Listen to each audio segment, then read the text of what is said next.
तो दोस्तों, इस वीडियो में हम लोग बात करेंगे एक एमएचडी 12 के व्याख्या की, जो कि मोस्ट इम्पोर्टेंट है। हो सकता है कि आप लोगों को एग्जाम में देखने को मिल जाए। व्याख्या ये पूछा गया था पिछले वीडियो में, सॉरी पिछले एग्जाम में, कि और आदमी भी इतना दुर्बल कैसे है कि गरीबी से फट चुकी गृहस्थी को टाके मारने के लिए यह काम करता है। मनुष्य जिसने जिसने सारे विश्व का नामकरण दिया, देव धर्म को खोजा, शून्य से इस सुंदर सृष्टि का निर्माण किया, मनुष्य पंच महाभूतों से भी प्रचंड प्रभावशाली। यहाँ तक आप लोगों के एग्जाम में दे दिया गया था पिछली मतलब प्रीवियस ईयर क्वेश्चन में, और इसकी सप्रसंग व्याख्या करने को कहा जाता है। तो देखिए, उत्तर में हम लोग सबसे पहले लिखेंगे, प्रस्तुत पंक्तियां हमारी पाठ्यपुस्तक एमएचडी 12 भारतीय कहानी में संकलित बाबूराव बागुल की प्रसिद्ध मराठी कहानी विद्रोह से ली गई है। ठीक है, विद्रोह कहानी जो आप लोगों के पाठ्य पुस्तक में है, उसी से ये लाइन लिए गए हैं व्याख्या करने के लिए जो दिया गया है, जिसका हिंदी अनुवाद किया था बावलकर शिवदत्ता बाजीराव ने।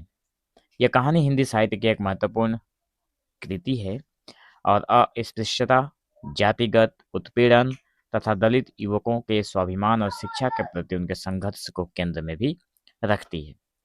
तो प्रसंग के तौर पर हम लोग बात करेंगे कि यह प्रसंग कहानी के चरमोत्कर्ष के समय आता है। मतलब ये जो प्रसंग आया था, ये लाइन जो पूछा गया है, कब पूछा गया है?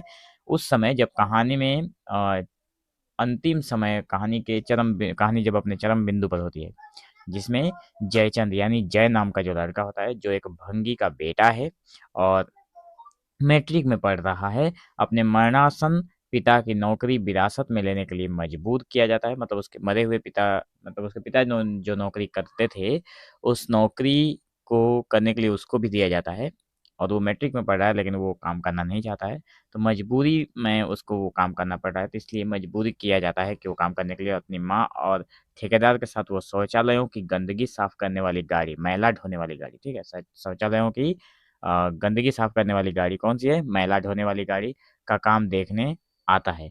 32 शौचालयों की भयंकर दुर्गंध और घिनौने माहौल को देखकर उसका विद्रोह अपनी चरम सीमा पर पहुंच जाता है।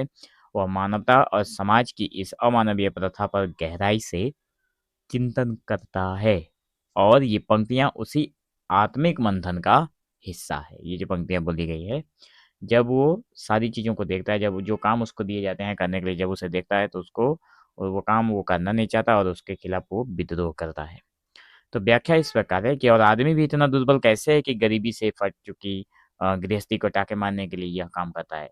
तो यहाँ पर जय गरीबी की व्यवस्था पर गहरा दुख व्यक्त करता है। वो पूछता है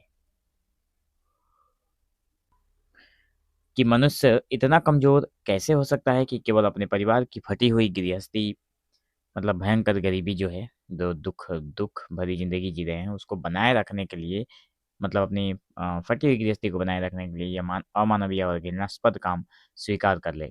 यहाँ गरीबी को एक ऐसी शक्ति के रूप में दिखाया गया है जो मनुष्य के स्वाभिमान को भी कुचल देती है। अगला बिंदु है कि मनुष्य जिसने सारे विश्व का नामकरण दिया, देवधर्म को खोजा। देखिए, यह पंक्ति मनुष्य की रचनात्मकता और बौद्धिक श्रेष्ठता को स्थापित करती है। मनुष्य वह प्राणी है जिसने ब्रह्मांड को नाम दिए, विज्ञान और भाषा का विकास, देवधर्म यानी दर्शन, अध्यात्म और संस्कृति की रचना की। आगे है, शून्य से इस सुंदर सृष्टि का निर्माण किया, मनुष्य पंच महाभूतों से भी प्रचंड प्रभावशाली। देखिए, यह कथन मनुष्य को ईश्वर तुल्य निर्माता और सर्वाधिक शक्तिशाली प्राणी सिद्ध करता है। ये जो लाइन है, इसमें बताया गया है कि इंसान जो है वो भगवान का समान है, ठीक है, और सबसे शक्तिशाली प्राणी है। शून्य से सृष्टि का निर्माण वैज्ञानिक तकनीकी और सांस्कृतिक प्रगति का प्रतीक है। पंच महाभूतों मतलब हमारा जो शरीर है वो भी 5 चीजों से बना हुआ है, जैसे पृथ्वी, जल, अग्नि, वायु, आकाश। ये पंच महाभूत हैं। इससे भी प्रचंड प्रभावशाली कहकर, मतलब मनुष्य को इन पंच महाभूतों से भी प्रभावशाली कहकर जय यह स्थापित करता है कि मनुष्य भौतिक प्रकृति से भी बढ़कर है। वह प्रकृति को नियंत्रित करने और महान कार्य करने की शक्ति रखता है। तो इन तीनों पंक्तियों को एक साथ देखने का उद्देश्य क्या है कि एक भंगी के बेटे के रूप में जय द्वारा भोगे जा रहे अपमान और यातना की तुलना मानव जाति के गौरवशाली इतिहास से करना है। वह यह प्रश्न उठाता है कि जिस मनुष्य में ब्रह्मांड को समझने और रचने की शक्ति है, वह आखिर किन मजबूरियों के चलते इतना गिर गया है कि अपने ही समाज की गंदगी साफ करने का काम करे। यह प्रश्न केवल मेहतर के काम की निंदा नहीं है, बल्कि उस सामाजिक, धार्मिक व्यवस्था, धर्म और देश पर सीधा हमला है, जिसने एक वर्ग को इस अधोगति में धकेल दिया है। तो मैं आप लोगों को एक बात और बताना चाहता हूँ, जैसे कि आप सभी लोग पूछ रहे होंगे, बहुत सारे बच्चे पूछते भी हैं कि सर हमें मतलब पूरा क्लास कहाँ पे मिलेगा। तो डिस्क्रिप्शन में आप लोगों को पूरा प्लेलिस्ट का लिंक मिलेगा, आप लोग वहाँ से जाकर प्लेलिस्ट चेकआउट करें और सारी चीज़ों को समझ सकते हैं। बहुत सारा वीडियो अपलोडेड है पहले से ही। तो निष्कर्ष के तौर पर हम लोग ये बातें करेंगे कि ये पंक्तियां बाबूराव बागुल के दलित साहित्य का मूल स्वर है। ये न केवल गरीबी की क्रूर व्यवस्था को दर्शाती है, बल्कि जातिवाद द्वारा मनुष्य के स्वाभिमान और गरिमा के किए गए भयंकर हनन को भी उजागर करती है। जय का यह चिंतन दलित अस्मिता का घोषणा पत्र है, जो मानवता के सार्वभौमिक मूल्यों के आधार पर अस्पृश्यता को चुनौती देता है।